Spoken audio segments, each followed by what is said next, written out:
আমাদের 3টি রুম আছে, ওই রুমে প্লাস্টারগুলো ভেঙে মাটিতে পড়ে গেছে। এই জন্য আমরা ভয়ে ক্লাসে ভিতরে ঢুকি না, লিখতে দেয় আমরা দেখতে পারি না, চাপাচাপি করে বসি, এই জন্য আমরা লিখতে পারি না, পড়তে পারি না।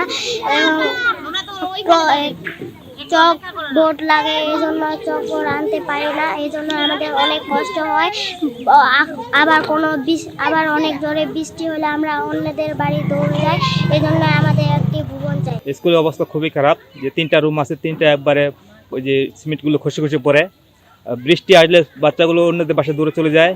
সেই সাথে এখানে ক্লাস হচ্ছে, ক্লাস ঠিক মতো হচ্ছে না, ব্ল্যাকবোর্ড দিতে পারছে না, এখানে ভালোভাবে বুঝাইতে পারতেছে না।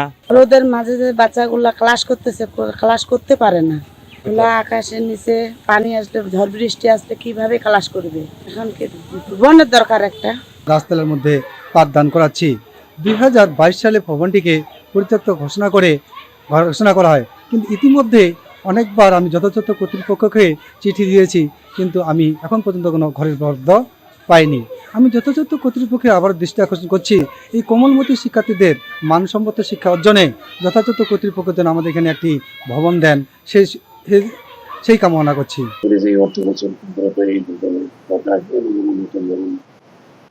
কাজ শুরু করতে পারবে এবং বাচ্চাদের দীর্ঘদিনের যে যারা যে ভবনের যে পাঠদানের অসুবিধা হচ্ছে সেটা থেকে আমি মনে করি বাচ্চারা সুন্দর পরিবেশে নতুন জীবন পাঠদানের সুযোগ।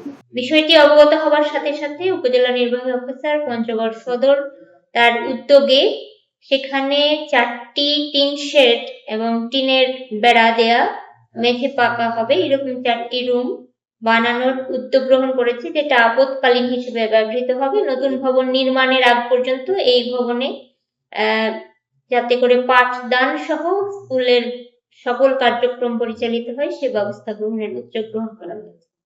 পাশাপাশি এই পুরনো জরাজীর্ণ ভবন সরিয়ে সেখানে একটি নতুন ভবন নির্মাণের জন্য সংশ্লিষ্ট মন্ত্রণালয়ে প্রস্তাব প্রেরণের প্রক্রিয়া চলমান।